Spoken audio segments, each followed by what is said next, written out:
Good afternoon and welcome to today's SAMHSA sponsored webinar titled From Theory to Therapy: The Evolution of Cognitive Behavioral Therapy for Psychosis in U.S. Mental Health Care, presented on behalf of the National Alliance on Mental Wellbeing. Today's presentation will be recorded, and the recording link, slides, and a certificate of attendance will be sent via email to everyone who attended today.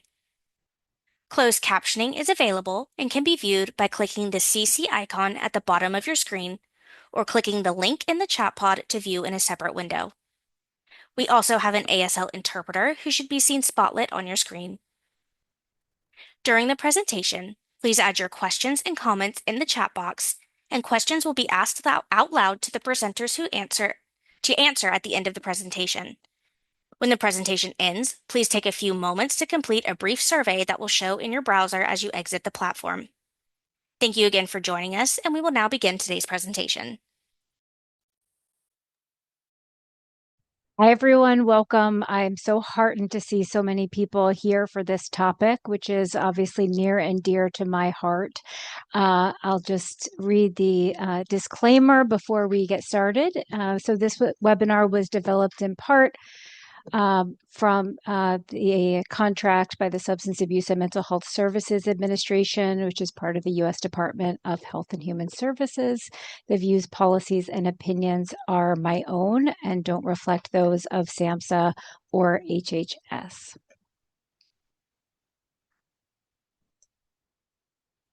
So I am Dr. Sarah Kopelovich. I'm an associate professor of psychiatry and behavioral sciences at the University of Washington.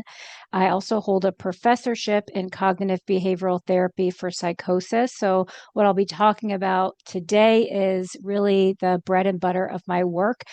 I work specifically on trying to enhance access to evidence-based psychological treatments like CBT for psychosis throughout the United States. I receive research funding from the National Institute of Mental Health, provide consultation to a private company called Listen.io, and hold contracts with state, county, and other healthcare organizations for training and consultation. But all of the content in this presentation is free of commercial bias and has been developed independently. And just in terms of source material for this webinar, I borrowed heavily from a couple of papers that I have written, one of which is out and is open access, and the other will be published in October.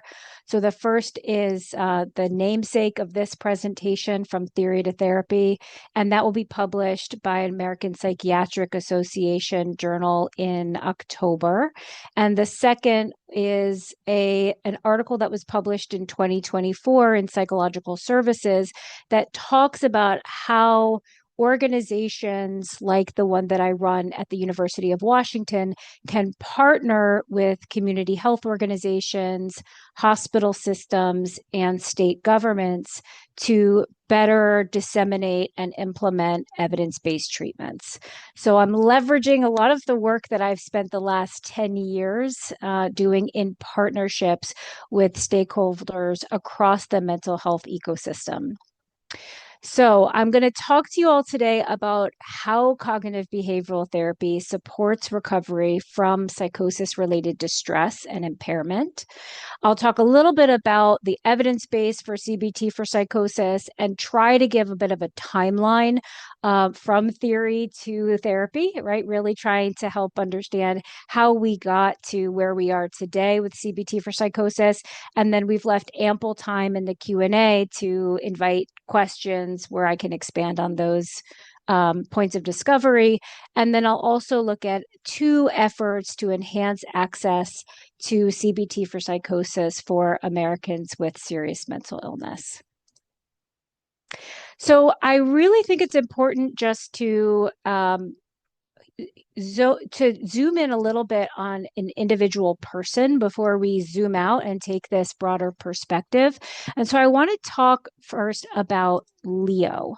Leo was diagnosed with schizophrenia at age 24. He was a bright guy who was working at his dad's AC repair business to save up money for college. And at the time, he was kind of bored. He was drinking a lot of energy drinks, so high doses of caffeine. He was smoking cannabis pretty much daily, sometimes throughout the day, and staying up late drinking with friends. And he started to notice that the paranoia, the feeling like people were watching him, that he would feel when he was smoking cannabis wasn't wearing off. He would sometimes hear voices telling him that other people were looking at him, telling him people were judging him, or the voices would call him a lowlife. It took about 2 years for Leo to get diagnosed, which is right around the national average. We're starting to see that average tick down with first episode psychosis care. And over time, these concerns that had sort of started off as these low level concerns, they didn't really hold him back from going to work or hanging out with people, started to escalate into these more firmly held ideas that others were plotting to harm him or even to kill him, and that the voices were protecting him. Leo was really fortunate that he was able to connect with a psychiatrist in his area. I was contacted by Leo's parents who had heard about cognitive behavioral therapy for psychosis and were trying desperately to find a therapist. There is a story like Leo's in my inbox at least once a week. So let's talk a little bit about what CBT is, how it works, and then why it's so hard for people like Leo and his family to locate. So, cognitive behavioral therapy is familiar, I think one of the more familiar or more recognized psychotherapies. It's also the most well researched. So, there have been thousands of clinical trials that indicate that CBT is evidence based for more than 60 different psychiatric conditions and problems of daily living, things like sleep disturbance or performance anxiety. So, what is it? It's a time limited, structured form of talk therapy, although I call it a doing therapy because we should be doing just as much, if not more, as we're talking. And a typical course can be anywhere from a single session to around 24 sessions, depending on the chief complaint. So it's focused on some of the most fundamental aspects of the human experience, the way that we think, right? Our ability to construct meaning using language. Those are our thoughts, our beliefs, our assumptions. The second is our feelings, which consists both of our emotions and the physical experiences connected to those emotions, and our behaviors. And that each of these elements of the human experience are interconnected. Each impacts the others. So a CBT therapist is really skilled in pattern recognition. We are looking for behavioral patterns and patterns in the way that our clients are thinking that are making their distress or impairment worse. And I call this compounded suffering, right? So we might have a painful feeling, that's an inevitable part of life, but we can really compound our suffering by having judgmental thoughts about those feelings. And then we're kind of caught in this unhelpful pattern. I apologize. I'm not doing the screenwriting. So if you see these kind of marks on the screen, they don't have any significance. Um, and I will say, I think the elegance of CBT and the thing that appeals most about it to me is in its simplicity. Once we understand the interconnectedness of these core elements, we recognize that we have the power to change any of these elements simply by altering one of the others. And we can actually dig a little deeper. We can start to identify that these thoughts that we have on a daily or even moment to moment basis, oftentimes these are recycled thoughts, right? We're having the kinds of thoughts that might have this emotional residue or might really be driving our behavior are recycled, from day to day. And that they can really be distilled down into this handful of underlying core beliefs that are driving our in the moment interpretations. And they're called core beliefs because they operate under the surface, and they're deeply held beliefs that are often formed early on in our lives. They can be quite rigid, quite absolute. And because as humans, we're all so susceptible to confirmation bias, right? This idea that we're going to look for evidence that already confirms our belief. These core beliefs about ourselves, about other people, and about our future can cause all sorts of distortions in how we're processing information. So CBT therapy really strives to bring attention to these patterns. And then that's not enough, right? Because what's that phrase? Knowing is half the battle. Knowing is half the battle, right? So what do we want to do with these new insights? A CBT therapist can use strategies to help individuals make changes in their life on the basis of these insights. How we think about psychosis and how our thinking about psychosis has evolved over the past few decades has really made the application of CBT to psychotic symptoms possible. Right? Psychosis used to be seen as this really aberrant experience. It's unlike other human experiences. People with psychosis have thought disorders, so they're not appropriate for talk therapy. And all of that has actually been really reconceptualized in the past several decades. We understand psychosis as this transient break from what we call consensus reality, right? The reality that we all have this unspoken agreement of, and this retreat into an unshared personal reality. And when we understand it in that way, one, there's more optimism, right? It is transient, it does shift for people. And two, it becomes a lot less pathological and intractable. We now have a way of understanding psychosis in a way that can empower us to make some inroads. And it also we helps us take a curious stance. I want to know more about this person's idiosyncratic reality and how it formed.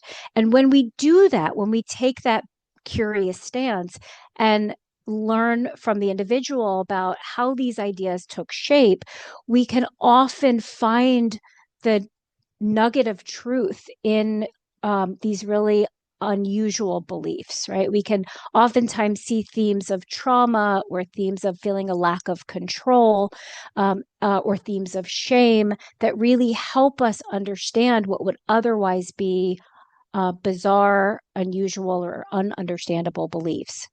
And then we really take this focus on the thoughts, feelings, and behaviors that are more balanced, more helpful, more flexible. So we're not getting into a tug of war about how true or untrue something is, but rather how balanced that thought is, how helpful, in what ways is that thought helpful, in what ways might that way of thinking be holding you back. We promote tolerance for uncertainty, which is one of the markers of psychological health for all of us. We look to enhance feelings of safety, and we try to promote insight about where these kinds of thoughts or perceptions are coming from, what role they're playing in the individual's life. In other words, how might they be holding them back or keeping them stuck? And then how stress is interacting with these experiences. Those are the kinds of insights that we're striving for in a course of CBT for psychosis. So I want to share with you how I might talk to a clinician who I'm training in CBT for psychosis about the kinds of areas of focus that we might take in a course of CBTP. The central idea of CBT is this: how we think impacts how we feel and what we do. This is the cognitive model in a nutshell. Now, the way we think has to do with what information we take in and how we interpret it. Research suggests that people with psychosis may be more likely to not take in all available information, not process all the information they take in, and to not think through all the information in a reasonable way. These kinds of mental shortcuts become major maintaining factors for psychotic symptoms, as well as for general levels of stress, anxiety, or depression. CBT for psychosis helps highlight the brain's natural tendency to take fast shortcuts and teaches them to slow down the think, feel, act process. When clients with psychosis practice flexibility in their thinking, they experience better outcomes. This is because they can be more intentional about the information they're taking in and how they're processing it. In this module, you'll learn the key steps involved in helping your clients better cope with distressing thoughts by slowing down, teasing out the situation from the interpretation, and considering alternative explanations. All right. The central All right. So we're helping our clients to slow down. We're helping them to tease apart the situation from how they're interpreting the situation, right? The meaning they're making from it, and how that makes them feel and what they want to do next with that. And a key strategy that we use as clinicians that we also encourage family members and other supports to be using is called riding the collaborative fence. And I think about this as a teeter-totter, right? Where on the one hand, we have collusion, where we're saying, yes, that's right, that's really happening. And we know that that kind of approach might actually do more harm than good. And on the other end of that teeter-totter, we've got the confrontation, right? Where we're saying, that's not possible. Please just stop thinking that way. And in the middle is this collaborative area, this area where we can come together in their distress, where we can say, it's hard for me to see that you're being threatened because I can't hear the voices, but I can absolutely hear the distress and see the distress that you're experiencing. And I really want to help with that. And that's where we can partner. That's where we can do good work, is creating that shared goal to reduce the individual's distress. So we're going to do a very brief timeline of how the theories that are really the bedrock of cognitive behavioral therapy for psychosis evolved to where we are now in August 2025. And this was recently chronicled in the paper that I mentioned earlier, which should be coming out in October. There's a couple of other papers that I think are important that I'll reference in this timeline. So one thing most people don't know is that the origin story of CBT for psychosis is actually the origin story of CBT. So it started in 1952. Dr. Aaron Beck was a psychiatrist, psychodynamically trained, who was working with a 28-year-old outpatient who was presenting with paranoid and guilt delusions. And Dr. Beck worked with him for about 30 sessions. He applied a psychodynamic formulation, but he started to focus his therapeutic techniques on really working with this individual to identify the meaning of these feelings of guilt and paranoia, right? These cognitive appraisals, how he's thinking about it. And the patient really benefited a great deal from that. Dr. Beck then spent about the next 10 to 15 years honing this core therapeutic technique into what we now know as the cognitive theory or the cognitive model, which I presented a few slides back. So this cognitive model is one of the two theoretical foundations of CBT. The second was really in 1977. There was a psychologist named Joseph Zubin. He was at the New York State Psychiatric Institute, and he teamed up with Bonnie Spring, who was completing her doctoral training at the University of Pittsburgh. They had a seminal paper that they published in 77. It was called Vulnerability, A New View of Schizophrenia.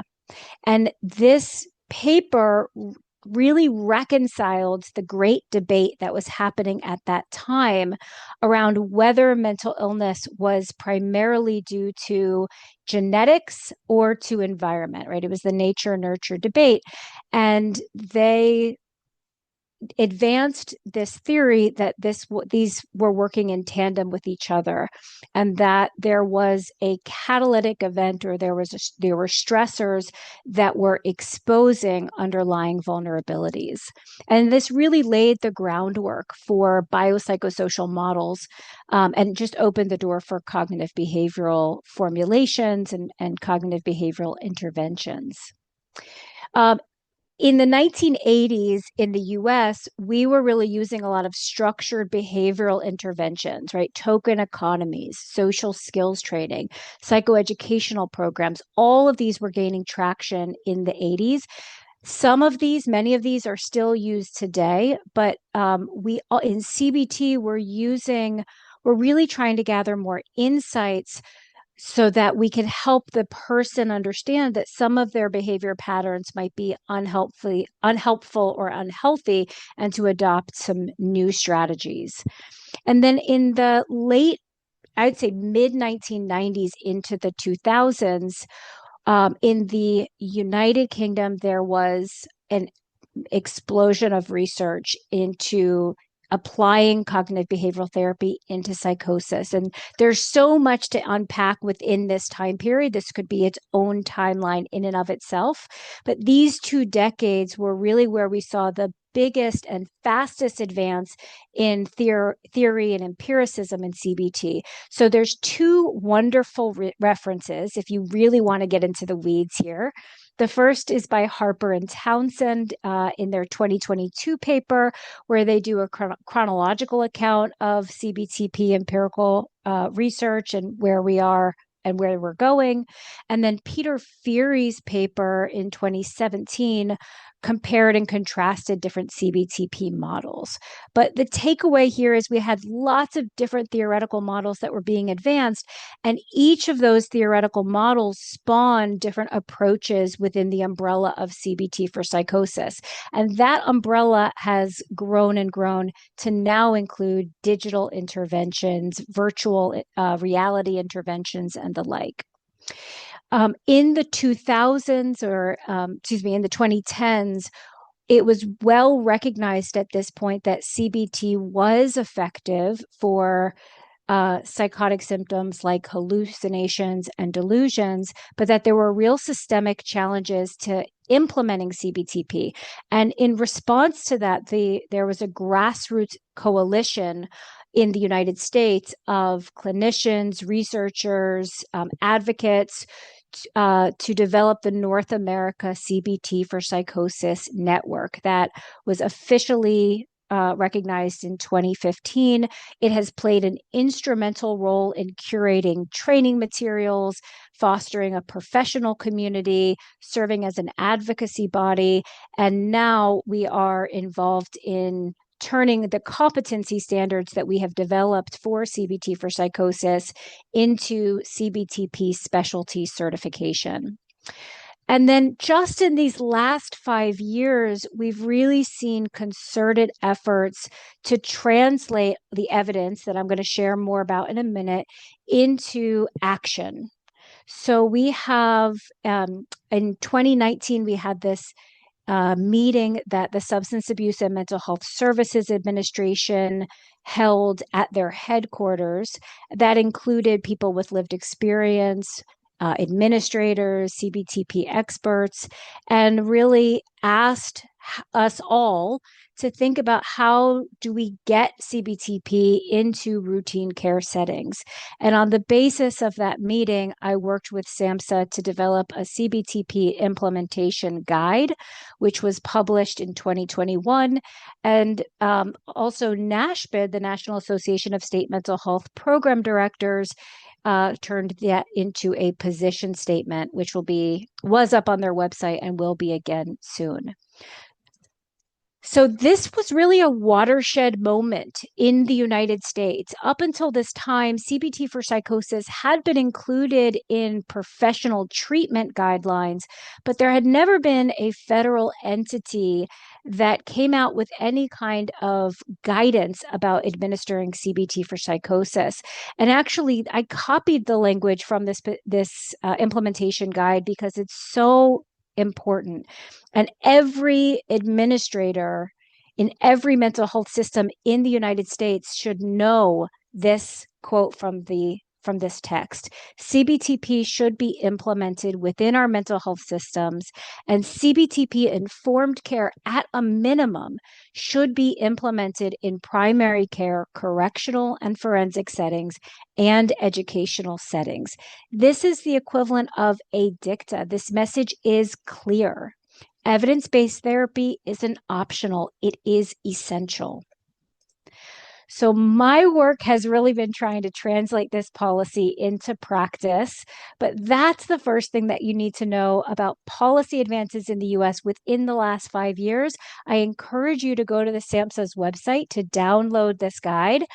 And the other thing that's so important for everybody to know about recent advances is the most recent treatment guideline for schizophrenia spectrum disorders from the American Psychiatric Association was published in 2020.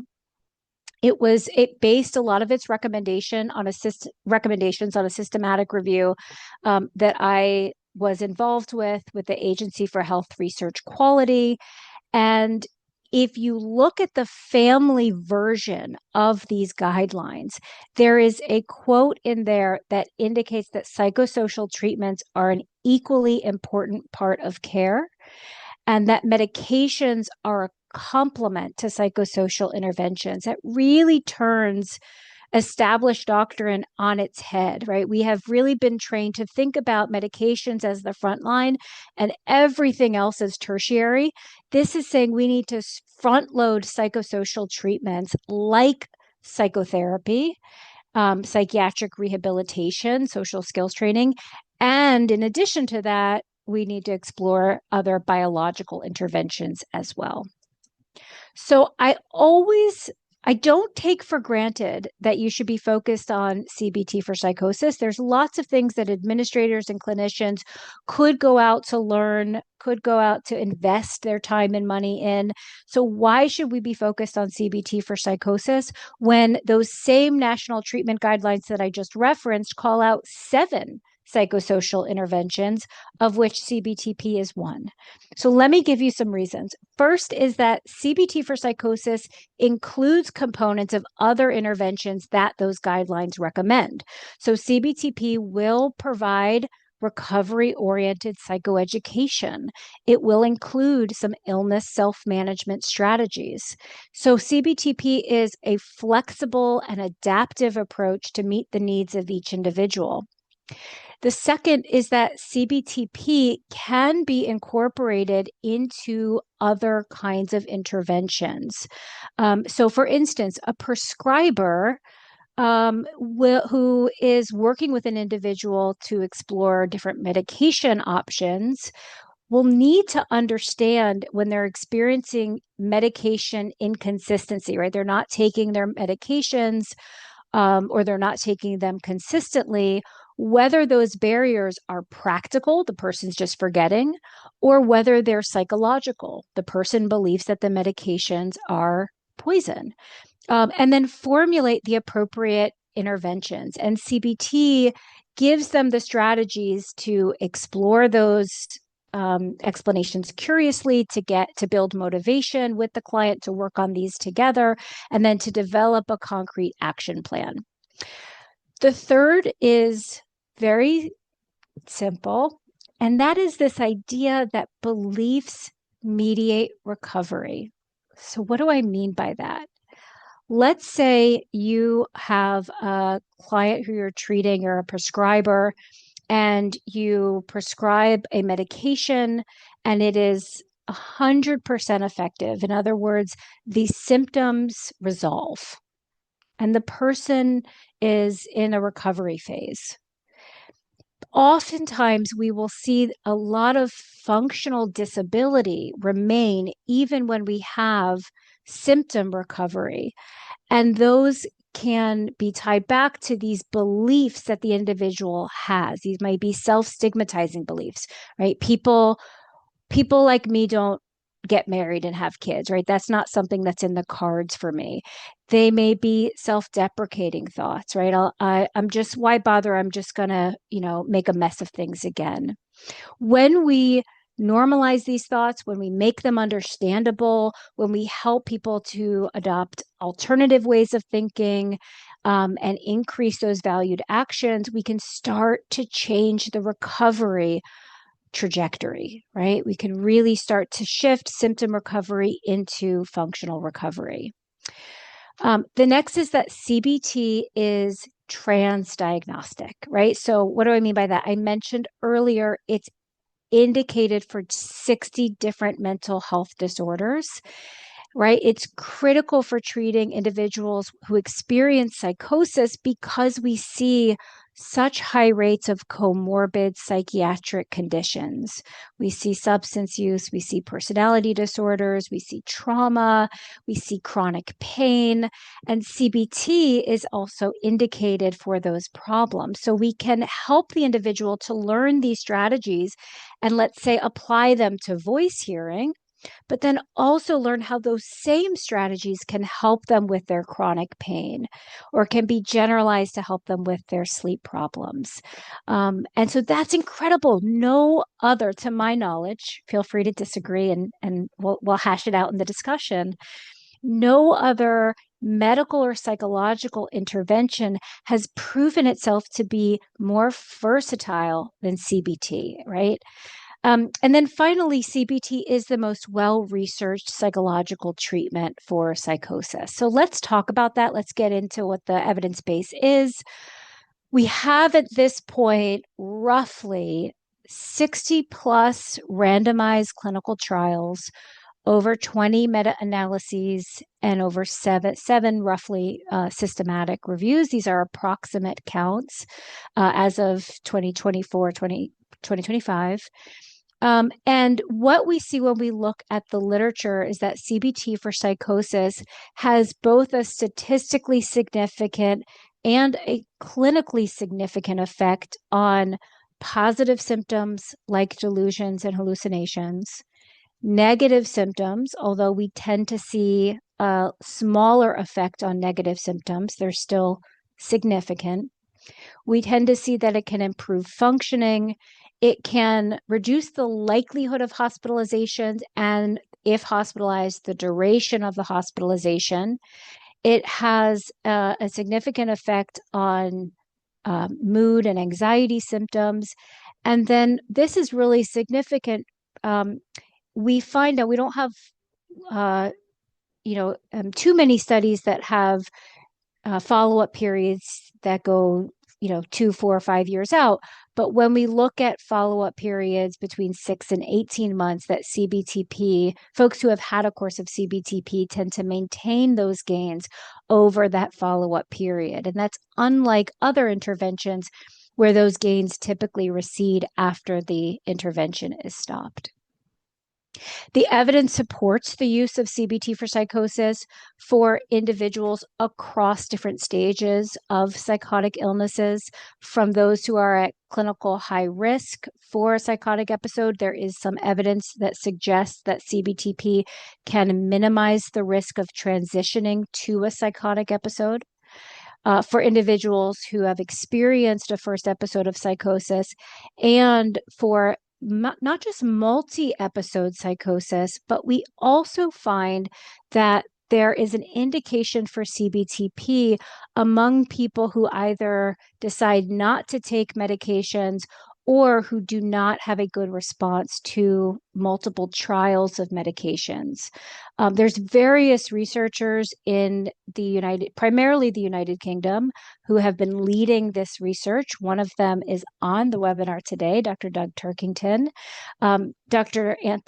Toni Morrison, also at University of Manchester, has done a number of clinical trials, including a study that was published in 2018 that included nearly 500 individuals with clozapine-resistant psychosis.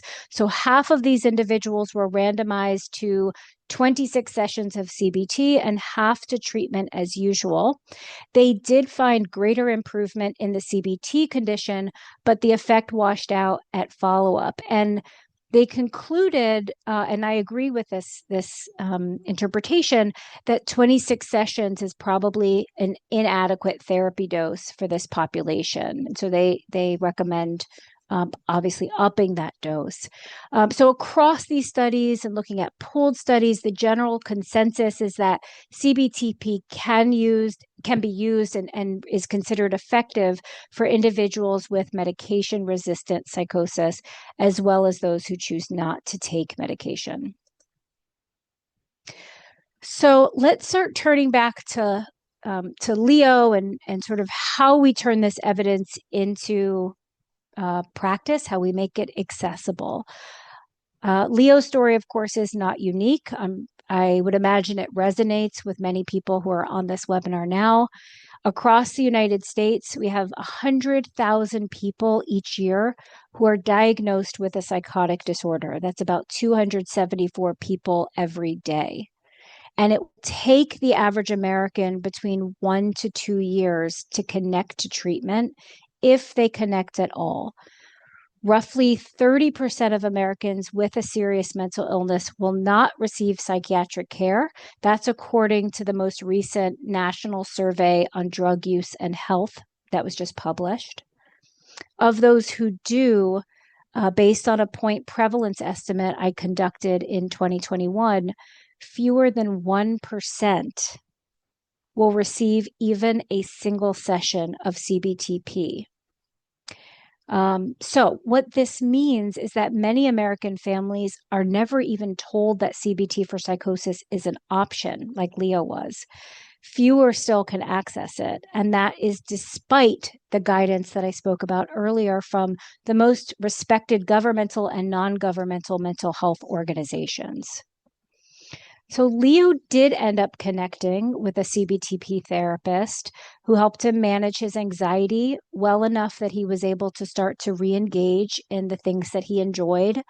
Those activities that he started to re-engage in really served as a testing ground for him, where he was able to start to test out some of his concerns about his safety and what the voices were saying. And this is what Leo had to say about the impact that it had. He said, "My therapist helped me figure out what actually matters to me, like connecting with friends and music.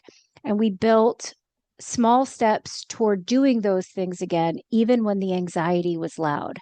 I started testing out the beliefs, looking for real evidence instead of just going with the fear. Over time, I stopped feeling like the world was out to get me. I still have moments, but now I know how to get grounded. It's like I got a map back to the parts of my life I thought I'd lost." We know that CBTP has the potential to change illness trajectories, but we have not resolved this looming question of how to scale up the results that we see in clinical trials to real-world settings across the United States. And this is not just a million-dollar question. This is a $281.6 billion question. According to a recent report by the Schizophrenia and Psychosis Action Alliance, that is the annual cost of schizophrenia in the United States. And we have been waiting on answers to that question for 30 years and counting. Okay, so here's where we start to get an understanding of what are the factors stalling CBTP implementation and dissemination, and then what's being done about it. So first is mental health practitioner shortage areas.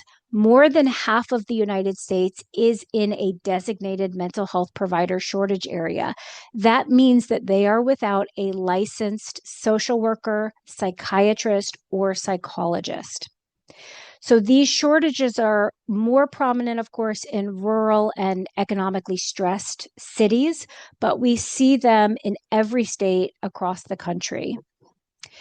The second is that we have poor access to training. And that has historically been the case. I will say that through the North America CBT for Psychosis network, we're starting to see access to training improve, but it has still been costly and time intensive. Next, we see this system orientation, right? We have a resource scarce mental health system, and as a result, it's been oriented toward crisis and biological interventions. Psychological care requires time. It requires changes to systems that are serving individuals with serious mental illness, right? Changing referral pathways, changing caseload sizes, changing schedules, and making some of the workflow improvements to help people deliver the treatment. So that's a real hurdle that needs to be addressed at the system level that the SAMHSA CBTP implementation guide addresses. And then we have these systemic barriers like underinsurance or location of services or payment models, right? Payment models that are based on time in an encounter versus the value or the outcomes of that encounter make it more difficult for treatments like CBTP to really take root and flourish. So my work has primarily been focused on addressing these contributing factors through the application of implementation science and technological innovations. I'm just going to focus on two of these examples, and then I'm going to open this up to discussion, and we can maybe talk a little bit more about other kinds of system-level interventions that could help CBTP take root. So a lot of what I'll be talking about is chronicled in the paper I mentioned earlier. This talks a lot about the center that I co-direct at the University of Washington and our approach to doing research, training, and implementation in evidence-based treatment. So just another plug for this paper, which is open access. So when I came to the University of Washington in 2015, I followed more of a traditional CBTP training approach where I would partner with a healthcare organization. I would work with the mental health professionals they had on staff who were therapists, and I would train them in formulation-based CBTP. It was an intensive year-long training. But at the end of that training, almost everybody that I trained was practicing that therapy to fidelity. The problem was that we, by the end of that training period, had half the number of practitioners that we started with. And 1 year later, 2 years post-workshop, we had half of that. And so the return on investment was minimal. I shifted the way that we were approaching training and implementation to focus on delivering CBTP across disciplines. We have ample research that affirms that a range of professionals, paraprofessionals, and non-professionals, right, community members can learn to deliver different cognitive behavioral techniques. And CBT stepped care has been successfully implemented in England's National Health Service. And I've been fortunate to learn from my colleagues in the UK and make adaptations to this model for the US context.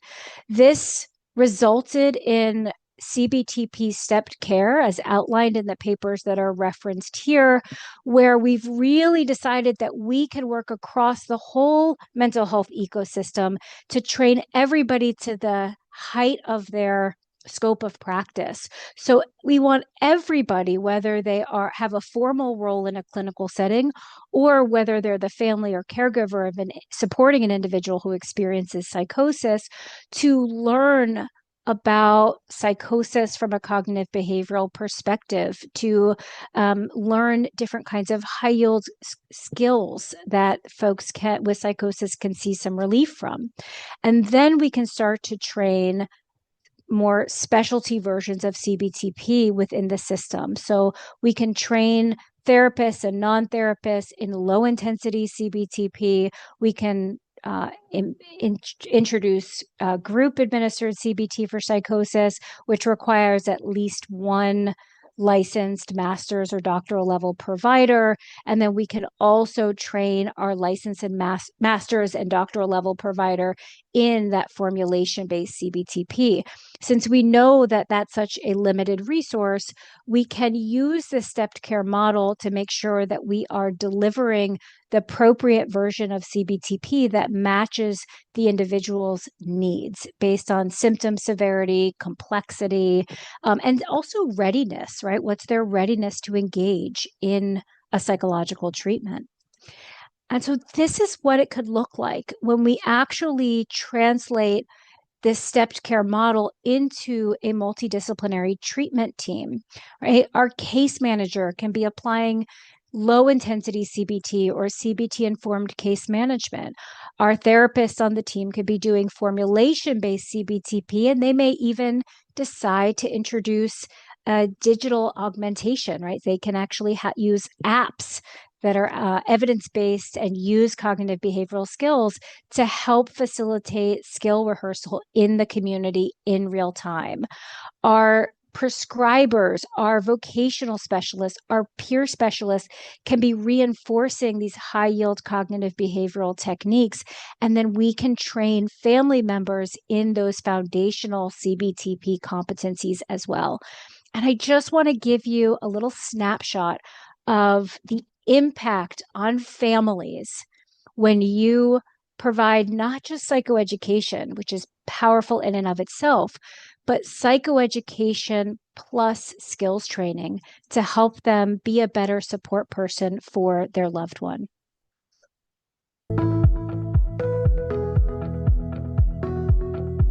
Because it's mystifying when you find out that your child has a serious mental illness and we really don't know what to do. And that's where the CBTP gives you, baby steps of how to work through this and see things happening for yourself. We know our loved one's situation better than anyone else.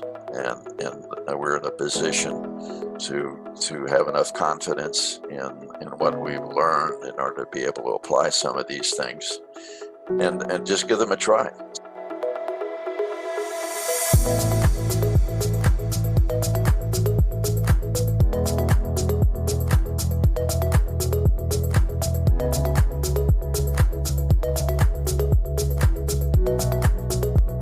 That's human nature. That's not a psychosis phenomenon. That's what we all do.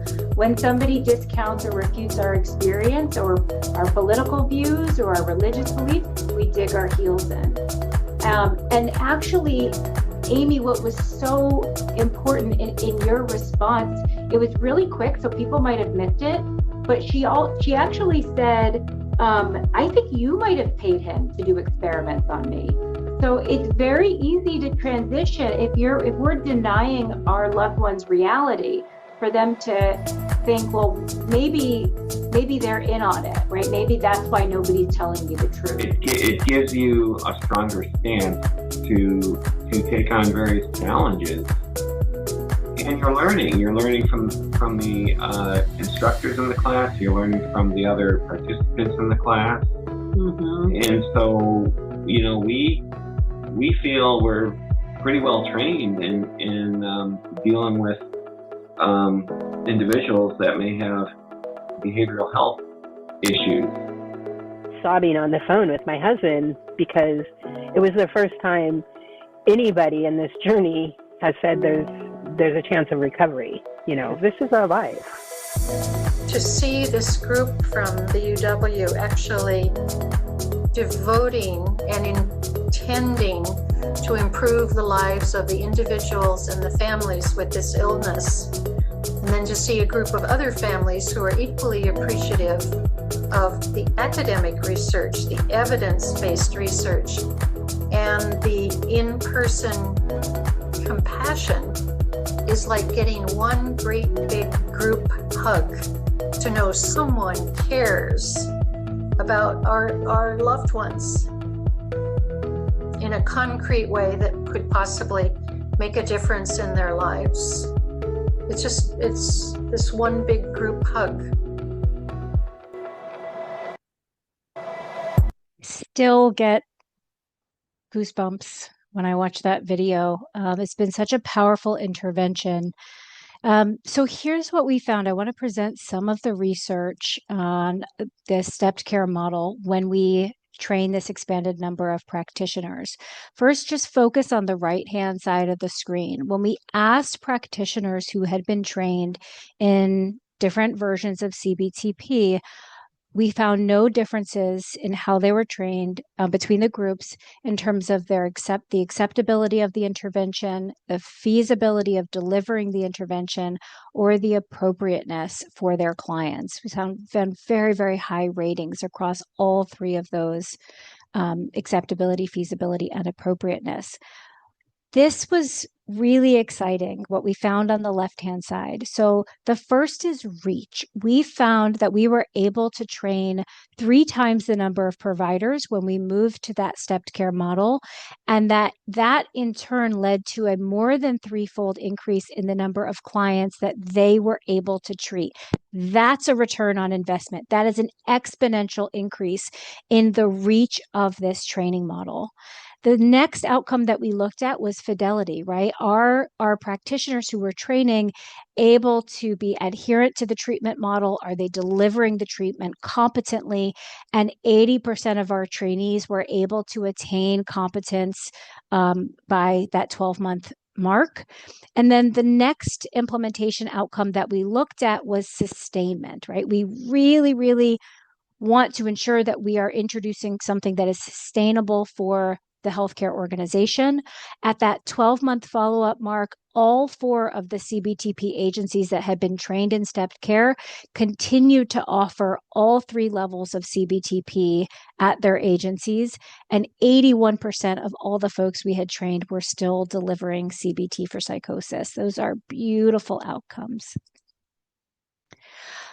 All right, so the next thing I want to do is think about how when we train the workforce, it's just as much about workforce retention as it is about workforce development, right? We don't only need this kind of training to improve clinical outcomes with our clients. We also need it to improve our outcomes with our workforce. So how can we address all of these concerns? We've got high cost and poor access to psychotherapy skills training.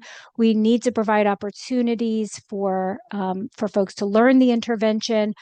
And so we can think about, well, how do other specialists in other fields learn how to do what they do? How do pianists, tennis players, and surgeons get good at these skills? Well, most of them get good because they have feedback, right? The pianist can hear right away whether the note that she hit worked or didn't work. The tennis player can figure out right away whether that swing was effective or not. The surgeon has an attending at the elbow who's providing commentary on their work. And we don't have that kind of a process for psychotherapy training. Not only that, but psychotherapy training is notoriously expensive, time-consuming, and very, very difficult to scale. And so we want to be thinking about how can we start to learn to train psychotherapy skills the way that other disciplines get trained. And one way that we can do that within the psychotherapy world is actually by leveraging some of the recent technological advances to mimic that teacher at the elbow model. So there's a new intervention that I developed based on my observation, my experience, that there are simply not enough CBT for psychosis trainers. And when you do get a trainer, it's still quite difficult to get that proximal specific feedback about your practice of these new skills. And so I partnered with a company called Listen to develop a machine learning technology to scale CBT for psychosis training. And we went through this very rigorous process. This was a NIH funded trial, and it was an R42 mechanism, which means the whole point of this thing is to shorten that pipeline between research and real world. So we did all of this within the span of 5 years. We started with user-centered design interviews where we went into clinics. We asked clinicians, what do you most struggle with when you're learning CBT for psychosis? We then did these design sprints where we would develop something and then get their feedback on it. And then based on that, we came up with what's called an alpha version of the tool, something that we could do these feedback sessions to get their impressions of it. And then we developed and validated a fidelity tool. So when we are asking our clinicians, our learners, to practice a skill, we had verified and validated benchmarks to judge the quality of that rehearsal. We then got a data set of 5,000 responses from CBT for psychosis experts, clinicians, and lay people to really get this large data set on which to train the machine to identify what is a high quality, moderate quality, or low quality response. And then we had a beta version. We had a version of this tool that we could actually pilot. And we did that in a community behavioral health clinic with 21 different providers.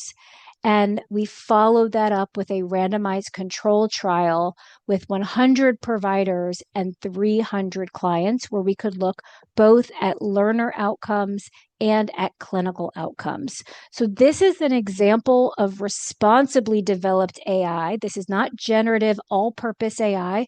This AI has a very specific task, and it was trained to that task. And what we found, you can review this in the papers that are in the journal Psychotherapy, which is all open access. You can download it for free.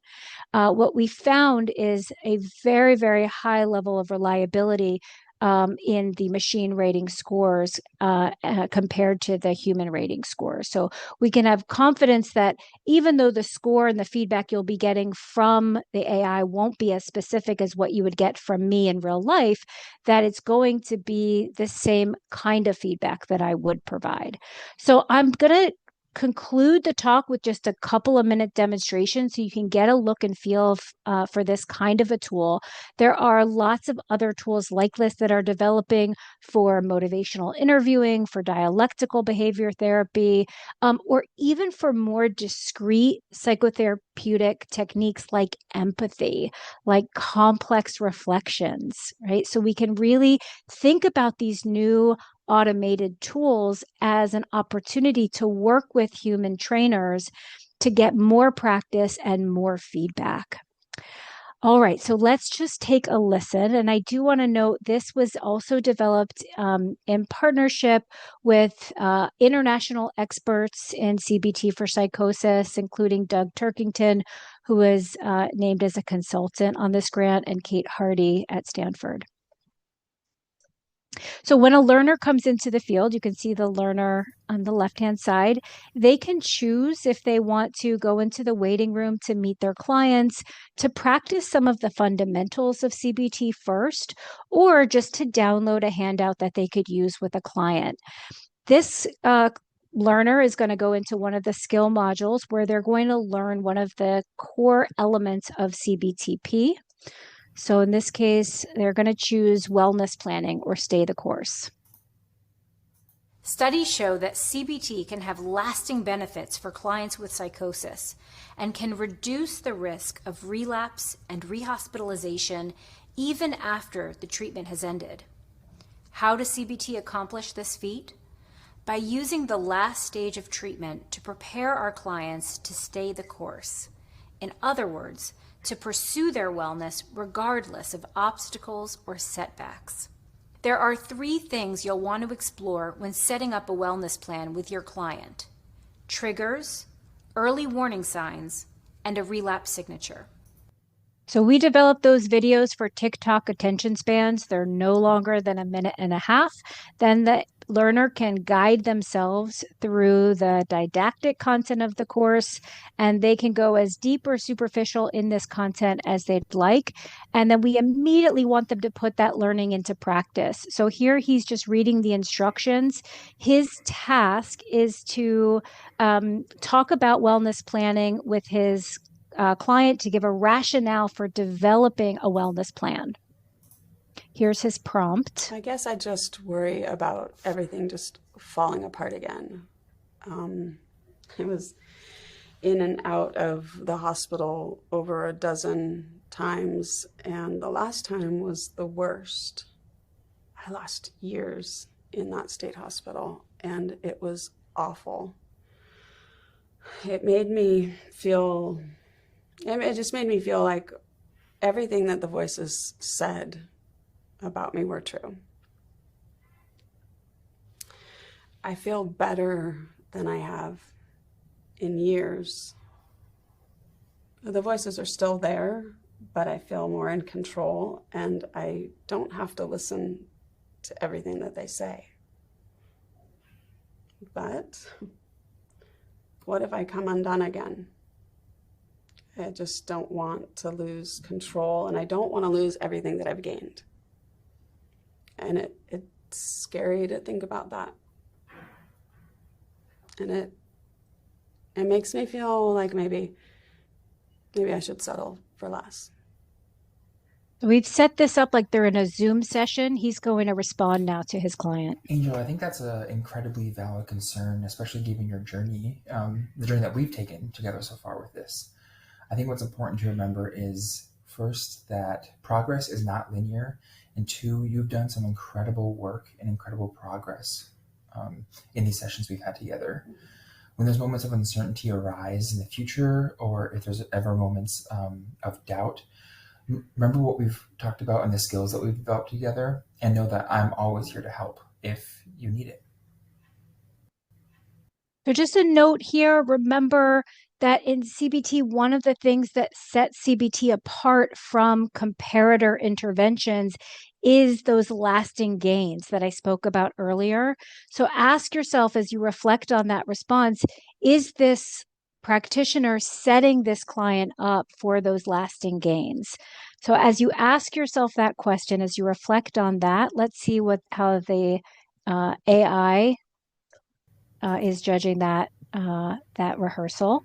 And you're going to see two different scores here. One is a score for the skill itself of wellness planning, and the second is a score that learners will receive after every response they give, regardless of which skill module they're in, and that's interpersonal effectiveness, that warmth, that authenticity, that positive regard for the client. That should be a feature of everything we're doing within CBT. So we're always going to see that scored as well. And what we see from this feedback is very typical of a new learner. And that is that they are very warm. They are really good at demonstrating that warmth, empathy, and motivation, but struggle with layering on the CBT intervention. So what we heard was a lot of references to think about the things we've done, but not actually providing a rationale for making a plan to identify triggers, early warning signs, or really honing in on that personal relapse signature, which is what that learner would have just learned in that module. So here we have, within about 4 seconds, we had some automated feedback that's going to guide this practitioner to go back and to try again. And he could try again with that same client. Or he could try again with another one of those clients. All right, we're just in the last couple minutes. We're going to segue in a moment to Q&A. I'm really excited to be able to hear some of the questions that have been coming up in the chat. Before we do, I just want to share a very short video that my team and I put together at the UW Spirit Center that really speaks to the value of taking a systematic approach to implementing CBT for psychosis, whether that's just in a clinic or even a program in a large healthcare entity, or even, as in our case, across a whole state. Psychosis feels like you're losing your grip, like being in a crowded room, having so many things coming at you, voices, images, you can't sleep.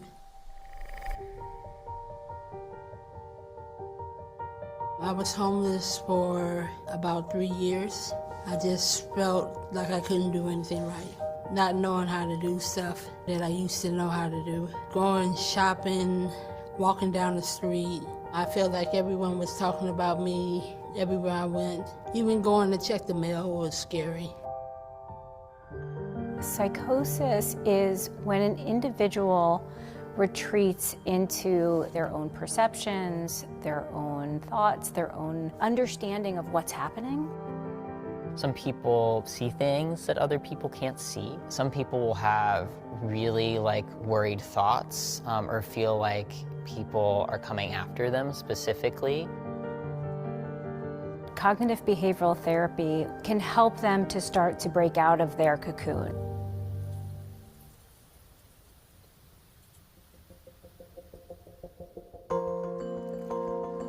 Our work at the Spirit Center is really about how we can train and prepare the workforce to provide culturally informed, trauma-informed, and empirically supported care.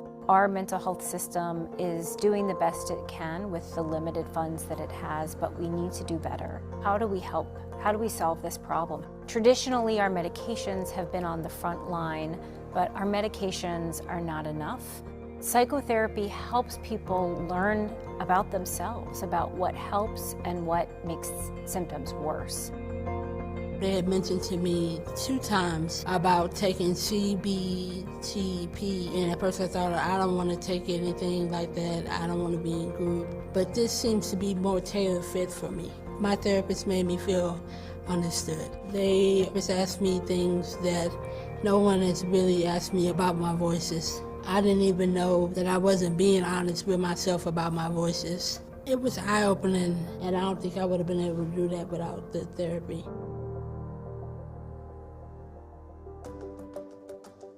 Cognitive behavioral therapy for psychosis, it's different in that really you can meet people where they're at, regardless of where they're at in terms of their recovery. It's just very flexible, and it's really person-centered. CBT has increased my confidence to talk to people, to walk down the street. I got so comfortable, I went and checked the mail in my socks. So I just felt at home in my own body. It really takes therapy to another level. The data suggests CBT is one of the most effective and efficient treatments that we have. I feel like I'm more effective with my client, and I feel like I'm able to measure their progress and see their progress. It's given people confidence in their ability to manage their symptoms, to see somebody do a 180 and all of a sudden be baking again, be traveling. It's amazing. To be able to facilitate that kind of change. That is remarkably powerful to a clinician. I feel much better equipped as a therapist having been trained in CBTP. They don't teach you how to treat individuals with psychosis in grad school. It was excellent working with the UW Spirit Center. Their training's really in depth. There's so much support, right? You always have somebody to go to if you have a question or if you're confused about something.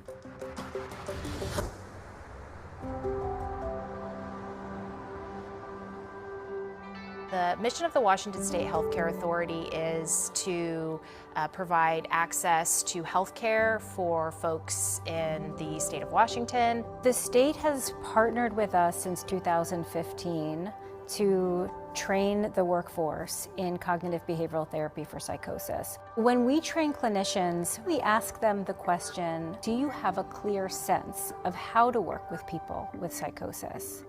And only 17% agree with that statement. By the end of our training, 95% of our trainees say that they have a clear sense of how to work with people with psychosis. It's important that the state continue to fund workforce development, and we also need to support individuals in trainings for these types of evidence-based person-centered care models like CBTP. We need systemic investments to help change the course for the millions of Americans who have psychotic disorders. When we invest in the workforce, we invest in the health of the state. I believe that it should be easier for people to get treatment in Washington State.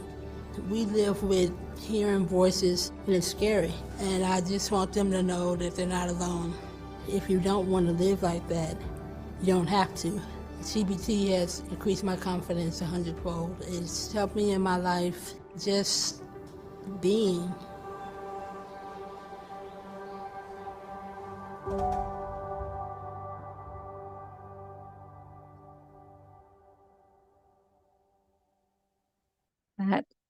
That part where she talks about going to get the mail in her socks always brings a smile to my face. All right, we're going to transition now into Q&A.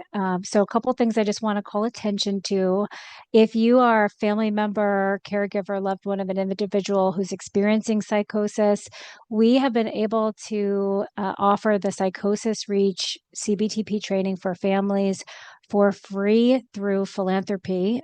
Since we started doing this training, Dr. Turkington and I started this training back in 2018, and we have never had to charge a family yet. So I encourage you to go to the psychosisreach.org website and take a look at that training. We also offer CBTP training for healthcare organizations at the University of Washington Spirit Center. If you are hoping to get a sense of what does CBTP sound like, feel like, what happens in a course of CBTP, and hear it from the perspective of a clinician and from a client, the Medical Mind podcast, which is a collaboration between NAMI and the American Psychiatric Association, did a feature on this topic on their February 1, 2023 episode. So I encourage you to check that out. And then I mentioned the North America CBT for Psychosis Network. This is their website. They have training offerings on their website, and you can always reach out with any questions you may have. So with that, I'm going to stop sharing and turn things over to Kelly for our Q&A session. Thank you so much for this presentation. I don't know if you were able to see the chat while you were presenting, but it was quite active. Good. I want to remind everyone that we will share the recording link, the slides, along with a certificate of attendance to everyone who attended today. One of the biggest questions was, how can folks get training? So thank you for that last slide. So again, everyone will receive that information via email. Let me hop to the questions. Let's see. Have you ever considered telehealth visits? A lot of health plans offer lower cost share when using this option. I know a lot of the training was talked about in person, but folks wanted to know if you offered telehealth visits as well.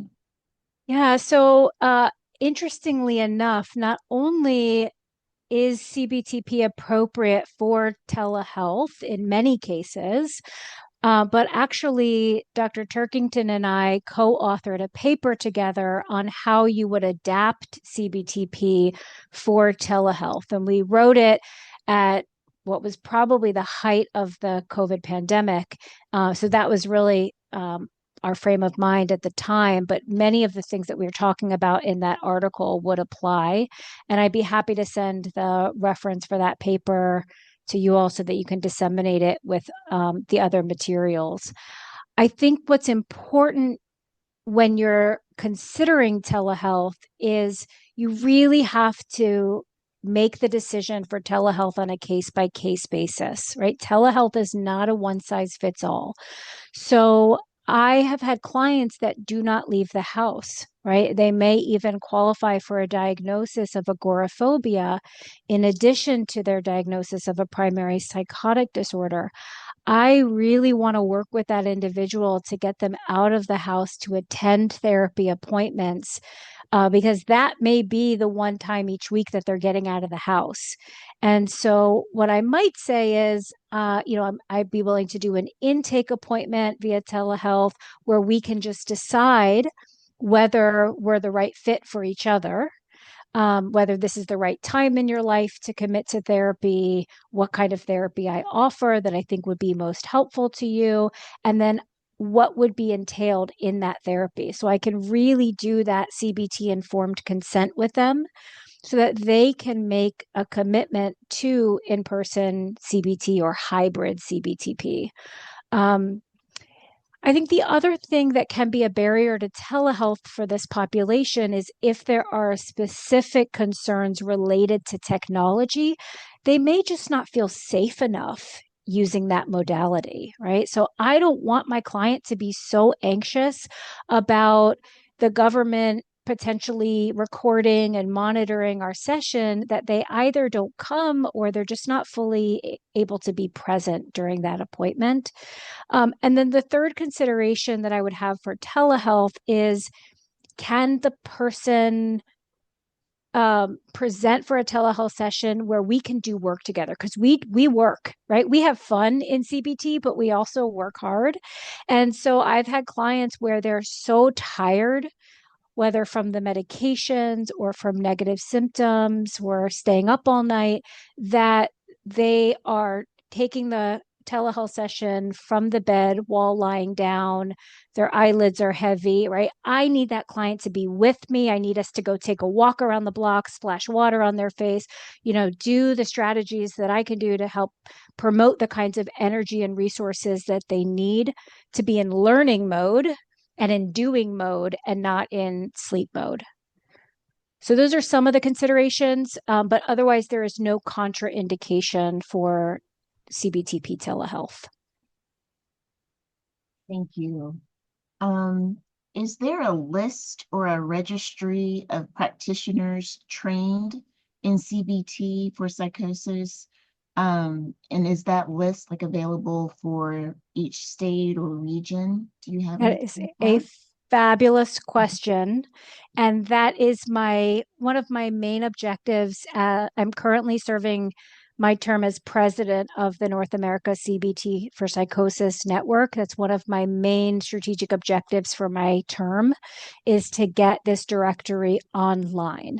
So we will have a directory. I am hoping that it'll be coming out in early 2026.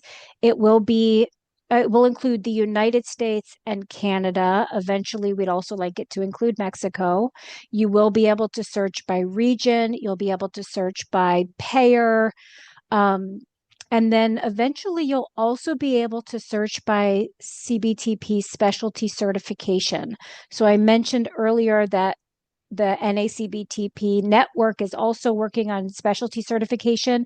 That gives you some quality assurance that the practitioner that you or your loved one is working with has been sufficiently trained in this intervention. And so you'll be able to filter your search eventually just to be looking for folks with that specialty certification. And then it will include both individual practitioners and healthcare organizations that have practitioners who've been trained on their staff.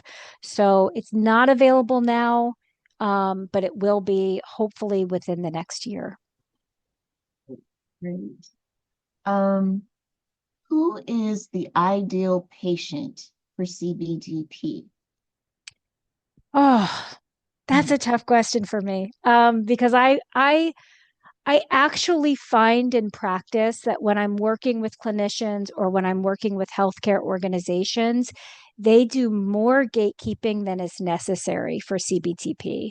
I think there's a lot of misconceptions that individuals will only benefit if they agree with their diagnosis, or if they don't have thought disorder, or if they're not also using substances. And those are not necessarily true. So an ideal candidate is somebody who, after informed consent, after we lay out what we do in this treatment, how it works, the fact that this is a partnership, and that we'll be working together on a weekly basis for about 6 months. If they say, yes, I'm in too. And so we're going to need to do some adaptations to make sure that it works for them if they are using substances, for instance, right? So in that case, I need to get a commitment from them that they're going to show up to sessions sober, because being intoxicated is going to inhibit learning and memory, and coding and memory. So if there is thought disorder, right? There's moderate or severe thought disorder. We're going to need to use some techniques to try to make progress in that area first before we can progress to other treatment targets. If there are cognitive impairments, moderate or severe cognitive impairments, we'll need to identify whether CBT is going to be helpful for that person. And so there's strategies that I'll teach clinicians on how to assess for that. Primarily, it's can they make the connections between situations, thoughts, feelings, and behaviors as discrete things, and can they see the links between them? But the more severe the thought disorder, the more we're going to have to scale back on our treatment targets, keep sessions short and very targeted. So I would say let's throw away this notion that there's an ideal CBTP client. Let's try to get everybody that we can access to that, and then help clinicians to make the adaptations that are needed to help this person as best we can. The one thing I'll add to that is that based on what we're targeting, so for instance, if the individual is presenting with a lot of negative symptoms, meaning they have very low motivation, low energy, difficulty with experiencing affect, their emotions, or showing their emotions, not speaking a lot, so you don't have that back and forth exchange. The way that we're going to target those negative symptoms is going to be really trying to do some skills training in the communication area, or getting the energy up with behavioral activation. And then we're going to progress into a more sort of, for lack of a better word, traditional CBTP once we've got those negative symptoms kind of diminished a bit. But that can take some time, so that course of therapy might look a bit longer. Thank you. This was a question that came up earlier in the presentation. Would you be willing to elaborate on what you meant by magic bullet? Remember? I don't remember when I said magic bullet. I actually do remember this moment in the podcast episode that I mentioned earlier, the Medical Mind podcast episode, where I said Ken Duckworth was interviewing me, and I said in CBTP, or sorry, I said with psychotic disorders, we don't have any magic bullets, but we have a lot of silver buckshots, right? So there's not like one thing that is effective for people with psychotic disorders. There's a lot of things that are really effective in combination with each other. So the ideal combination for an individual who's really impaired by their symptoms of psychosis would be that we find the right medication regimen for them, and that we combine that with psychotherapy, with skills training, with peer support, and then with nursing support as well, to address a lot of the physical health conditions that might coincide. Thank you. You mentioned that CBTP is still underutilized in the US. What are some practical first steps agencies can take to start building CBTP capacity?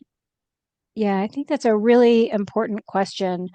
I'd say one of the most practical first steps is to start with broad foundational training in it's just the CBTP informed care, right? So a lot of what's in that is taking a recovery orientation, right?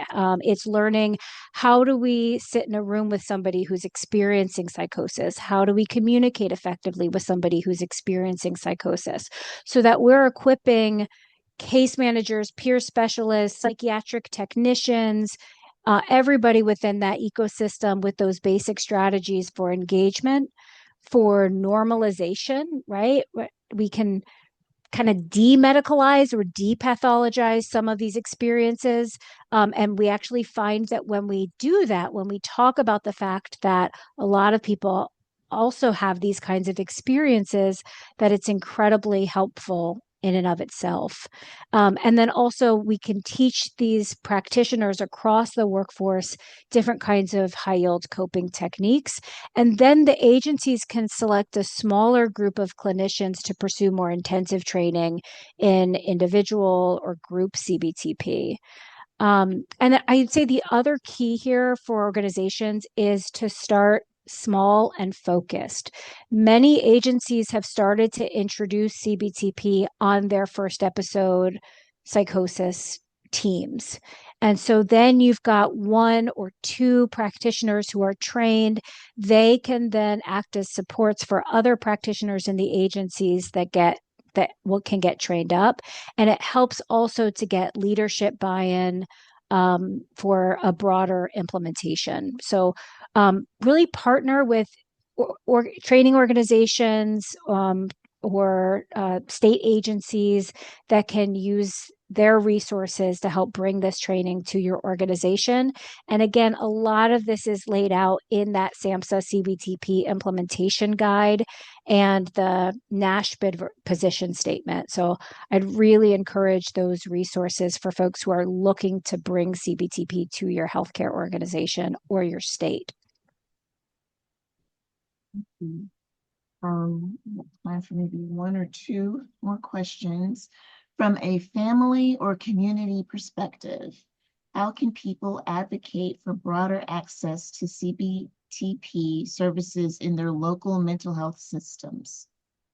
I love that question, and I love it because that is what inevitably has led to some of the biggest changes that we have seen in mental health care over the last 2 decades. I have been heavily involved in coordinated specialty care in the rollout in the Northwest United States specifically, and it is not lost on me that what compelled the federal government to use the mental health block grant to help fund the coordinated specialty care programs across states is not just the research, it was family members, many of whom were organized by NAMI, to put pressure on their legislatures to ask for evidence-based interventions. And so I would say one thing is go onto the NACBTP website. If you go to the tab that says research, you will find research organized by different kinds of topics. So one is policy, where the resources that I just mentioned, the SAMHSA and NASHBID statements are both on there. You'll find research on treatment effects and implementation, because knowledge is power for you too. And so once you're equipped with the information that CBTP is effective, that our treatment guidelines are recommending CBTP as the standard of care, you can then ask your loved one's treatment team or your treatment team, why haven't I been offered CBT for psychosis? And if they don't have the answer for that, then you speak with the leadership at the organization. Why is CBT for psychosis not on your menu of services? Or if CBT is listed for other health conditions, why not for psychosis, right?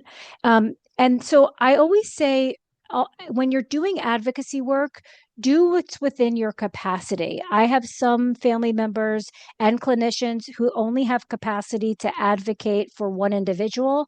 And I have others who can advocate at a national level. Figure out where you're at right now and just ask these questions as a starting point. And if anybody tells you, well, CBT doesn't work for psychosis, now you know that's not the case, and you know where to access the research that shows otherwise. Thank you so much for this presentation today and for just sharing this valuable information with everyone. I would like to take this time to thank SAMHSA for sponsoring today's presentation. And again, thank you to the audience for joining us. The recording link, the slides, and a certificate of attendance will be emailed to everyone within a few days. And we just want to remind you to please share your feedback. As you exit the platform, a survey will pop up. Please complete that for us. We'd like to know what you thought about today's presentation. Thank you so much for joining us today, and enjoy the rest of your afternoon. Take care, everyone. Thank you, everyone. This does conclude today's session. You may now disconnect.